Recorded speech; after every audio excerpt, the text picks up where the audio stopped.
नमो नमः सर्वेभ्यः या देवी सर्वभूतेषु विद्यारूपेण संस्थिता नमस्तस्यै नमस्तस्यै नमस्तस्यै नमो नमः।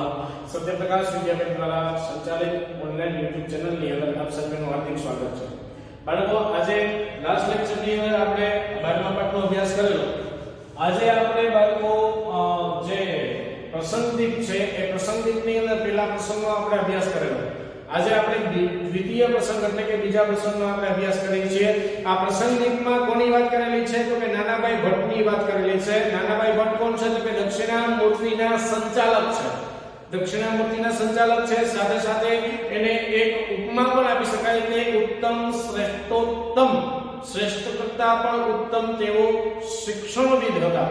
આપણા ગુજરાતના ઉત્તમ લેખક, ઉત્તમ સાહિત્યકાર અને સાથે સાથે શિક્ષણ સારામાં સારા ઉત્તમ કક્ષાના તેઓ શિક્ષણવિદ હતા કે જેને બાળકોનું જે રીતે ઘડતર કરેલું છે, બાળકોને જે રીતે ઘડ્યા છે એના અહીંયા આપણને બે પ્રસંગો આપેલા છે કે એ નાનાભાઈ ભટ્ટ છે એ કઈ રીતે બાળકોનું ઘડતર કરતા। લાસ્ટ લેક્ચરમાં આપણે વાત કરેલી કે પ્રસંગદીપમાં પહેલો પ્રસંગ એ રજૂ કરેલો છે તોફાન દિવસનો। તો તોફાન દિવસની અંદર બાળકોએ નક્કી કર્યું કે આપણે રોજ આપણે દર વખતે સંસ્થામાં શિક્ષણ દિન, સ્વયં શિક્ષણ દિન, સ્વયં શિક્ષા દિન આવા બધા દિવસો આપણે ઉજવીએ છીએ, સાફ સફાઈ દિવસ આપણે બધા દિવસો ઉજવીએ છીએ। તો કેમ આપણે આ વખતે તોફાન દિવસ પણ સાથે ઉજવીએ? તો જોજો, જે સંચાલક હતા એ સંચાલક પાસે બાળકો જાય તો સંચાલક ડાયરેક્ટલી અમને ના નથી પાડી દેતા।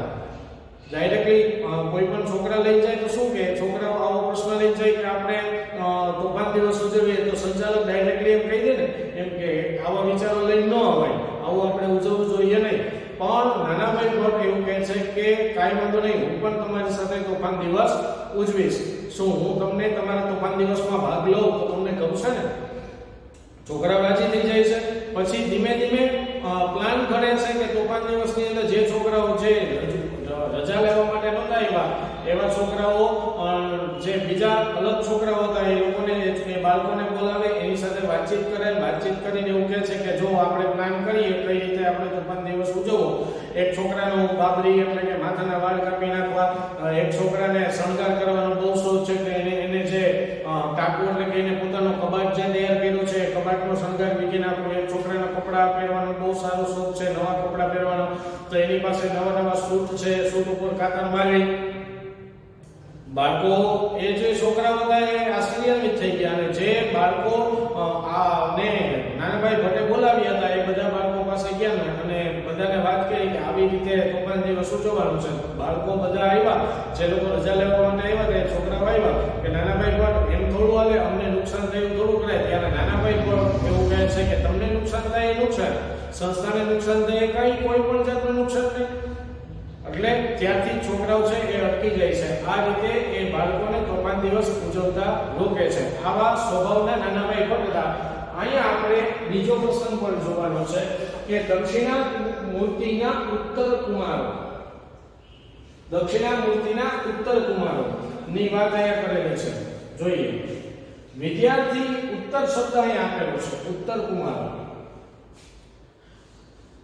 જ્યારે અજ્ઞાતવાસ જ્યારે પાંડવો અને કૌરવોને થયું, પાંડવોને જ્યારે 13 વર્ષનો વનવાસ, 1 વર્ષનો અજ્ઞાતવાસ જ્યારે પ્રાપ્ત થયો ત્યારે એ 12 વર્ષનો વનવાસ અને 1 વર્ષનો અજ્ઞાતવાસ જ્યારે પ્રાપ્ત થયો, 12 વર્ષનો વનવાસ પૂરો કરી અને 1 વર્ષનો અજ્ઞાતવાસ જે રાજાના નગરમાં રહેતા હતા એ રાજાના પુત્રનું નામ ઉત્તર હતું। શું નામ હતું? ઉત્તર। જ્યારે કૌરવોને ખબર પડી, અજ્ઞાતવાસનો છેલ્લો દિવસ હતો, કૌરવોને ખબર પડી કે પાંડવો છે એ આ રાજાના નગરમાં વેશ પલટો કરીને રહે છે। વેશ પલટો કરીને એટલે કઈ રીતે કે રાજાનો મંત્રી બને છે, યુધિષ્ઠિર માથામાં મુંડન કરાવે છે, શિખા રાખે છે, બ્રાહ્મણ જેવા વસ્ત્ર પહેરે, તિલક ને વિભૂતિનું બધું કરે, એટલે કે રાજાનો મંત્રી, રાજપુરોહિત જેવું। પછી નગરનો કિન્નર બને છે અર્જુન, પછી અશ્વશાળા અને ગૌશાળા સહદેવ નકુર સંભાળે છે, પછી રસોડું છે એ ભીમ સંભાળે છે અને રાણીની જે દાસી છે એ દાસી દ્રૌપદી બને છે। આ રીતે વેશ પલટો કરીને રહે છે। કૌરવોને ખબર પડે છે અને કૌરવો આવી અને આક્રમણ કરે છે, યુદ્ધ કરવા માટે લલકારે છે। ત્યારે નગરમાં રાજાનો હોય ત્યારે જે રાજકુમાર ઉત્તર છે એ ઉત્તર એ નગરમાં હોય અને યુદ્ધ કરવું કે ન કરવું એ અવઢવમાં જ્યારે ફસાય છે એટલે અહીંયા શબ્દ મૂક્યો છે કે દક્ષિણા મૂર્તિના ઉત્તર કુમારો. છોકરાઓ રજા લેવા માટે આવે છે, છોકરાઓ બાળકો રજા લેવા માટે આવે છે, પણ એમની અંદર જે અસમંજસતા છે, બાળકો એની પાસેથી માંગણી કરે છે પણ એ બાળકોની અંદર જે અસમંજસતા છે એ અહીંયા પાઠમાં વર્ણન કરવામાં આવેલી છે. જોઈએ અને બીજી એક વાત કે આ ઉત્તરની જે પુત્રી છે જેનું નામ છે ઉત્તરા. આ ઉત્તરા જે છે એ ઉત્તરાના લગ્ન અર્જુનનો પુત્ર, અર્જુન અને સુભદ્રાથી થયેલો પુત્ર અભિમન્યુ, એ અભિમન્યુની પત્નીનું નામ હતું ઉત્તરા. જોઈએ આપણે અભ્યાસ કરીએ. વિદ્યાર્થીઓની કલ્પના શક્તિ મને લાગે છે કે કવિ સાથે જ સરખાવી શકાય. બાળકોમાં કલ્પના શક્તિ જેવી હોય ને એવી કલ્પના શક્તિ કોઈનામાં ન હોય, કારણ કે એમનું જે મન છે એ કલ્પનાતીત મન હોય અને જે બાળકોમાં નાનપણથી અભ્યાસના લેવલે કલ્પનાતીત મન હોય કે આ વસ્તુ કેમ છે, આ કઈ રીતે બને, આ કઈ રીતે થાય, આવા કલ્પનાતીત વિચારો પ્રશ્નો કરીને નવી નવી કલ્પનાઓ કરીને જે બાળકનું મન હોય એ બાળક બહુ આગળ વધે. એટલે અહીંયા એ છે. અને બીજું કવિ છે ને કવિમાં ઉત્તમ બુદ્ધિ શક્તિ કરતા પણ સૌથી શ્રેષ્ઠ વસ્તુ કલ્પના શક્તિ હોય છે. જે કવિમાં જે લેખકમાં કલ્પના શક્તિ શ્રેષ્ઠ એ ઉત્તમ કવિ બની શકે. જોઈએ વિદ્યાર્થીઓની કલ્પના શક્તિ મને લાગે છે કે કવિ સાથે જ સરખાવી શકાય. એકવાર દક્ષિણામૂર્તિ વિનય મંદિરના આવા પ્રખર કાલ્પનિકો નાનાભાઈને કહે કે નાનાભાઈ તમે સંસ્થામાં વિદ્યાર્થી સ્વરાજની વાત કરો છો. વિદ્યાર્થી સ્વરાજ એટલે કે આપણી જે દક્ષિણામૂર્તિ જે સંસ્થા છે એમાં વિદ્યાર્થીઓનું જ રાજ છે. વિદ્યાર્થીઓને પોષાય એ રીતે જ વિદ્યાર્થીઓને રહેવાનું અહીંયા. એટલે વિદ્યાર્થી સ્વરાજની વાત કરો છો અને સ્વયં શિક્ષણ દિનનું મહત્વ સમજાવો છો તો સંસ્થા ચલાવવાનું અમને વિદ્યાર્થીઓને સોંપો તો અમને સંસ્થા ચલાવવાનું અમને બાળકોને સોંપી દો. લ્યો આખી સંસ્થા એ કે અમને સોંપી દો, આખી સંસ્થા અમને સંભાળવાનું સોંપી દો. હવે જોજો નાનાભાઈ કઈ રીતે યુક્તિ કરે છે. હા તમે સંસ્થા ચલાવો એથી જુદું શું, તમે સંસ્થા ચલાવો એનાથી જુદું એટલે કે એનાથી ઉત્તમ એનાથી શ્રેષ્ઠ કોઈ હોય જ ન શકે. કાંઈ વાંધો નહીં, તમે ચલાવો સંસ્થા ફૂલ ચડાવી. કાલે તમે ઓફિસમાં મને મળો એટલે આપણે બધી વિચારના ગોઠવણી કરી લઈએ. નાનાભાઈએ તરત સંમતિ આપતા કહ્યું વિરાટ રાજાનો, જો એ રાજાનું નામ મને ભૂલાઈ ગયું અત્યારે યાદ આવ્યું, એ રાજાનું નામ વિરાટ હતું. જોયું વિરાટ રાજાનો કુંવર ઉત્તર કુમાર જેવી તૈયારી સાથે કૌરવ સેનાને હરાવવા અને ગોવાળોની ગાયો છોડાવવા નીકળી પડ્યો હતો તેવી જ તૈયારી સાથે બીજે દિવસે વિદ્યાર્થીઓ નાનાભાઈને તેમની ઓફિસમાં મળવા ગયા. કે બાળકોને નાનાભાઈ કીધું કે હા કાંઈ વાંધો નહીં, એનાથી ઉત્તમ એનાથી શ્રેષ્ઠ કોઈ હોય જ ન શકે. આવો આવતીકાલે મારી ઓફિસમાં તમને બધું સમજાવી દઉં કઈ રીતે કામ કરવું. બીજે દિવસે બાળકો ગયા, પ્રતિનિધિઓ ઓફિસમાં પહોંચ્યા અને નાનાભાઈ કહે આવી ગયા ચાલો મેં બધું તૈયાર કરી રાખ્યું છે, તમે સંસ્થા સંભાળો છો ને, મેં તમારા માટે બધા કાગળિયા તૈયાર કરી નાખ્યા છે, તમે સંસ્થા સંભાળો છો ને. અમે તો સંભાળવા તૈયાર જ છીએ, તમને શું લાગે છે? વિદ્યાર્થીઓએ પૂછ્યું, ફોનમાં કટાક્ષમાં પૂછ્યું કે અમે તો સંભાળવા તૈયાર જ છીએ, તમને શું લાગે છે? મને તો બરાબર લાગે છે, તમે સંસ્થા સંભાળો, અમારે એટલી ચિંતા ઓછી, જો તમે સંસ્થા હલાવતા હોય તો.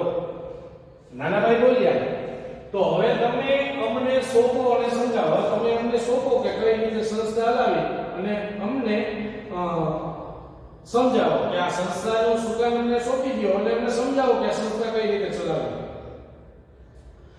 હવે નાનાભાઈ છે પોતાનો ખેલ રજૂ કરે છે બાળકોને ભીસમાં લેવા. જુઓ પહેલા તમે નક્કી કરી નાખો કે તમારામાંથી નિયામક કોણ થશે. તમે તમારામાંથી નક્કી કરી નાખો કે તમારામાંથી નિયામક મીન્સ કે સંસ્થાના સંચાલક કોણ બનશે. નિયામક એટલે કે જે નિમે, જે કાર્ય નિમે એને નિયામક કહેવાય. મોનિટરિંગનું કામ સોંપે, સાફ સફાઈનું જે કામ સોંપે, પછી રસોડાનું કાર્ય સોંપે, વાસણ ઉટકવાનું જે કાર્ય સોંપે એને નિયામક કહેવાય. કે હવે તમે નક્કી કરો કે તમારામાંથી નિયામક કોણ બનશે. નિયામક કોણ થશે એટલે હું તેને બધું સોંપી દઉં. પછી હિસાબનીશ કોણ થશે. હિસાબનીશ કે આ સંસ્થાનું એકાઉન્ટન્ટનું કામ કોણ સંભાળશે. હિસાબનીશ કોણ થશે. મકાન બાંધકામનું કામ કોણ સંભાળશે. પ્રકાશન વિભાગને કોણ સંભાળશે. મુખ્ય ગૃહપતિ કોણ થશે? ગૃહપતિ મીન્સ કે હોસ્ટેલનો સંચાલક કોણ બનશે? કોણ થશે વગેરે પણ તમે નક્કી કરી નાખો. નાની લાગતી સંસ્થાના વિરાટ દર્શનની પ્રક્રિયા શરૂ થઈ ગઈ. બાળકોને સંસ્થા નાની જ લાગતી કે આ સંસ્થા તો સાવ નાની છે, પણ આ સંસ્થાનું વિરાટ દર્શનની પ્રતીતિ નાના ભાઈએ કરાવી કે જો આ સંસ્થા સંભાળવી હોય તો આ સંસ્થાનું તમારે નિયામક બનવું પડે, સંચાલન કરવું પડે, હિસાબની એકાઉન્ટનું કામ કરવું પડે, પછી બાંધકામનું કાર્ય કરવું પડે, પ્રકાશન એટલે કે પુસ્તકો છાપવાનું કામ કરવું પડે, ગૃહપતિનું પણ કાર્ય કરવું પડે. ચાલો આમાંથી તમે નક્કી કરી નાખો. વાત આગળ ચાલી. તમે સર્વેયુ અને શિલક તપાસી લો. સર્વેયુ અને શિલક આખા વર્ષનો હિસાબ અને કેટલી ઇન્કમ છે, કેટલા પૈસા પડ્યા છે, સર્વેયુ અને શિલક એટલે કે રોકડ એ તમે સંભાળી લો, તપાસી લો. પગારની તારીખ નજીક આવે છે તેથી પૈસા છે કે નહીં તે જાણી લો. પગાર માટે તેમજ બીજા કામ માટે ખૂટતી રકમ ક્યાંથી મેળવવી તે તમે વિચારી લો. પગાર માટે અને બીજા પૈસા ખૂટે તે એ પૈસા ખૂટે છે એના માટે બીજી રકમ ક્યાંથી લેવી, એ ખૂટતી રકમ ક્યાંથી લેવી એ તમે નક્કી કરી લો. હવે પૈસાની વાત આવી એટલે બાળકો બેસી ગયા પાણી. સંસ્થા સંભાળવી હોય તો બધું કરવું પડે. વાત આગળ ચાલી. તે નાના ભાઈ અમે પૈસાની વ્યવસ્થા તો ક્યાંથી કરીએ? હે નાના ભાઈ અમે પૈસાની વ્યવસ્થા ક્યાંથી કરીએ? વિદ્યાર્થીઓના પગ જરા ઢીલા થયા. પગ ઢીલા થવા મીન્સ કે વિદ્યાર્થીઓ નરમ પડ્યા. મેં સંસ્થા શરૂ કરી ત્યારે અને આજે પણ મારા વડીલો મિત્રોની મદદથી બધું ચાલે છે. મારા મિત્રો અને વડીલોની મદદથી આખી સંસ્થા ચાલે છે. તમે તમારા વડીલો મિત્રોને પત્ર લખો અને નાના ભાઈ સાવ ભોળા બની જઈ બોલ્યા કે તમે તમારા વડીલો મિત્રોને પત્ર લખો એટલે એની પાસે પૈસા મગાવો, સંસ્થા ચલાવવાનું કાર્ય કરો. જો આ દક્ષિણામૂર્તિ સંસ્થા છે ને એ જે ભેટ સ્વરૂપે સોગા સ્વરૂપે જે પૈસા આવ્યા હોય એ પૈસાથી દક્ષિણામૂર્તિ સંસ્થા ચાલતી. અને હકીકતે આપણા જે રજવાડાઓ હતા 362 જેટલા રજવાડા હતા આપણા સૌરાષ્ટ્રમાં, આપણા ગુજરાતમાં જે રજવાડા આપણા ભારતમાં જે રજવાડાઓ હતા એમાંથી ગુજરાતના જે રજવાડા છે 3 રજવાડા છે જે મોસ્ટ પોપ્યુલર છે. જે એ રજવાડાઓ છે એ શિક્ષણ આપવા માટે ખૂબ જ અગ્રેસર હતા. એક ભાવનગર, બીજું આવે ગોંડલ, ત્રીજું આવે જામનગર અને ચોથું આવે છે આપણું વડોદરા. આ જે 4 રજવાડાઓ છે એ શિક્ષણ આપવા માટે ખૂબ જ અગ્રેસર હતા. એટલે એ જે પૈસા હકીકતે નાના ભાઈને જે સરકારી જે પગાર આવતો એ પગાર કોણ નાના ભાઈ એ પોતાની ખુદદારીથી દક્ષિણામૂર્તિ સંસ્થામાં બાળકોના શિક્ષણ માટે વાપરી નાખતા.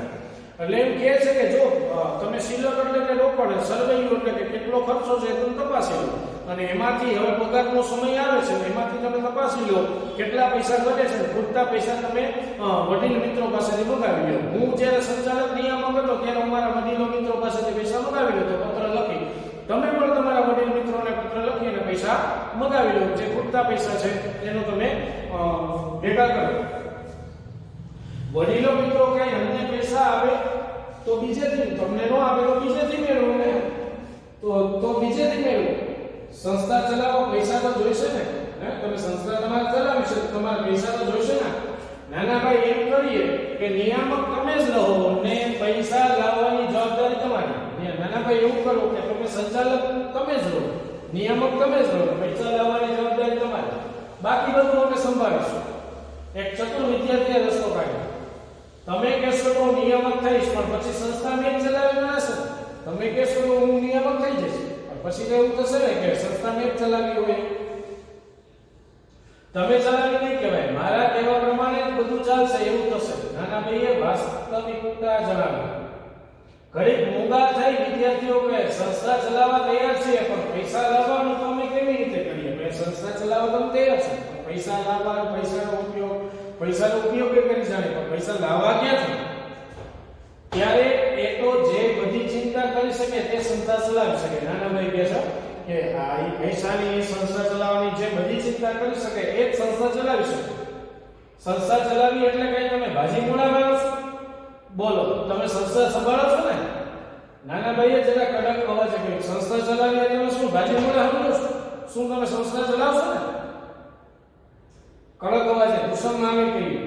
ઘડી ઊભા રહી સંકોચ પામતા નજર ચૂકવતા વિદ્યાર્થીઓ ઓફિસની બહાર નીકળી ગયા. આ રીતે બાળકોનું ઘડતર નાનાભાઈ ભટ્ટ કરતા. ગાંભીર્ય શબ્દનો સ્વ છે ગંભીરતા, સકંજામાં પકડમાં, બાબરી પટિયા, વિશિષ્ટ રીતે વાળ વળવાની રીત. ટાંકું વિદ્યાર્થી સામગ્રી મૂકવા માટેનું નાનું ખાનું દિવાલમાં હોય ટાંકું. મેં લાસ્ટ લેક્ચરમાં વાત કરેલી. કાબેલ, બાહોશ, હોશિયાર. ગંતવ્ય, નિર્ધારિત લક્ષ્ય. નાના ભાઈનું હોય તો નિર્ધારિત લક્ષ્ય એટલે જે જવાનું સ્થળ હોય એને નિર્ધારિત લક્ષ્ય કહેવાય, ગંતવ્ય કહેવાય. વેધકતા, તીવ્રતા, અસરકારકતા, લાભપ્રદ, ફાયદાકારક, પ્રખર, વિદ્વાન, વિશિષ્ટ, નિયામક, નિયામન કરનાર, સંસ્થાના વડા, પ્રકાશન, પ્રકાશિત કાર્ય કરવાનું કાર્ય, જાહેરમાં મૂકવાનું કાર્ય કરવું, સર્વેયું, નફાખોટનો હિસાબ, સિલક, બાકી વધેલી રકમ. ચાલ ચાલવી, યુક્તિ પ્રમાણે અમલ કરવો, બાજી બોલવા માનવા, વાતને સરળ જાણવી. આજે સંસ્થા શાળાઓમાં કયા કયા દિવસોની ઉજવણી કરવામાં આવે છે? તો પણ સ્વયં શિક્ષણ દિવસ, સફાઈ દિવસ, આવા બધા પાઠની સંદર્ભમાં જ છે. દક્ષિણામૂર્તિ વિદ્યાર્થીઓ કયા દિવસની ઉજવણી કરવા થંભેલી રહ્યા છે? તોફાન દિવસ. સંસ્થા ચલાવવા માટે વિદ્યાર્થીઓની વાતનો નાના ભાઈએ શો પ્રત્યુત્તર આપ્યો કે સંસ્થા ચલાવીશું એ તમે બાજી મુરા સમજો છો? એ તો જે સંસ્થાનો બધી રીતે વિચાર કરે એ સંસ્થા ચલાવી શકે. સંસ્થા ચલાવવા તૈયાર વિદ્યાર્થીઓએ અંતે શું કર્યું કે તેઓ સંકોચ પામતા ઘડી ઊભા રહી નજર ચૂકવતા ઓફિસમાંથી બહાર નીકળી ગયા. તોફાન દિનની ઉજવણી કરવાની હા કહ્યા પછી નાના ભાઈએ પ્રથમ શું કાર્ય કર્યું કે જે વિદ્યાર્થીઓ એ રજા માંગવા માટે નહોતા આવ્યા એ વિદ્યાર્થીઓની બહારના જે વિદ્યાર્થીઓને બોલાવ્યા એમને પોતાની યુક્તિ પોતાની આખી એક ટુકડી બનાવી. શા માટે કર્યું કે એ બાળકોને ખબર પડે કે તોફાન દિવસ કેટલો પોતાના માટે અને સંસ્થા માટે નુકસાનકારક છે. જે સંસ્થા માટે જેટલું નુકસાનકારક હોય એટલું પોતાના માટે નુકસાનકારક હોવું જોઈએ. તોફાન દિનની આગેવાન મંડળીએ રજૂ કરેલી ચિંતાનો નાના ભાઈએ શું ઉત્તર આપ્યો કે તમે તમારા નુકસાનને નુકસાન કરો છો, સંસ્થાના નુકસાનને તમે કાંઈ કરતા નથી. સંસ્થામાં કયા કયા વિભાગો ચલાવવાના હોય છે? નિયામક, પછી એકાઉન્ટન્ટ એટલે કે હિસાબનીશ, બાંધકામ ખાતું, પ્રકાશન ખાતું અને ગૃહપતિ. ટૂંકી યાદી સહિત લખવાનું છે એટલે એ રીતે લખી નાખવાનું. સંસ્થા ચલાવવા માટે પૈસાની વ્યવસ્થા સંદર્ભે વિદ્યાર્થીઓને નાના ભાઈ વિદ્યાર્થીઓને શી સલાહ આપી કે તમે તમારા વડીલ મિત્રો પાસેથી પૈસાની તમે દર આખા વર્ષનું શિલક અને સર્વેયું તપાસી લો, નફાખોટનો હિસાબ તપાસી લો અને શિલક એટલે કે કેટલી રોકડ પડી છે એ તપાસી લો. હમણાં પૈસાની જરૂર પડશે કારણ કે પગાર કરવાનો સમય થઈ ગયો છે તો તમે આખા વર્ષનું બધું તપાસ કરાવી લો અને પૈસા જે ખૂટતા હોય એ તમારા વડીલ મિત્રો પાસેથી મગાવી લો. ચાલો બાળકો, આ લેક્ચરની અંદર આટલું. નેક્સ્ટ લેક્ચરની અંદર આપણે ફરી પાછો અભ્યાસ કરીશું. 13મો પાઠ છે તમારા પોસ્ટમાં નથી. 14મો પાઠનો આપણે અભ્યાસ કરીશું. ત્યાં સુધી બધાને જય હિન્દ, જય ભારત.